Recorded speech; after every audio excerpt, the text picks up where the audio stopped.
প্ৰথমতে আপোনালোকক মই ধন্যবাদ জ্ঞাপন কৰিছোঁ।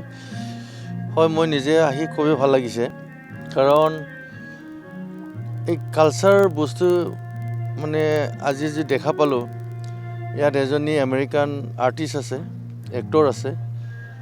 তেখেতৰ যি ধৰণৰ এক্সেঞ্চৰ কিবা এটা এক্টিং দেখাইছে, মানে থ্ৰু কালচাৰ আৰু সেই বস্তুটোৱে আজি দেখাই দিছে পৃথিৱীত কালচাৰ থ্ৰুৱেদি মানুহৰ লাইফটো এক্সচেঞ্জ হয়, সেই বস্তুটো দেখাইছে। তো মই আজি আমাৰ লড়কি থিয়েটাৰ গ্ৰুপকো মই ধন্যবাদ দিব বিচাৰিছোঁ। খুব কষ্টৰ দৰে তেখেতসকলে কৈছে ফ্ৰম 2010 নাইনৰ পৰা ষ্টাৰ্ট কৰিছে লড়কি থিয়েটাৰটো।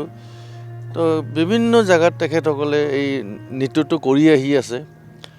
কেতিয়াবা আমেৰিকা, কেতিয়াবা জাপানৰ পৰা, কেতিয়াবা চাইনাৰ পৰা আহি পেলাই এই কালচাৰ এক্সচেঞ্জটো তেখেতসকলে মানে আমাৰ ৰাইজৰ ওচৰত বা আমাৰ অঞ্চলৰ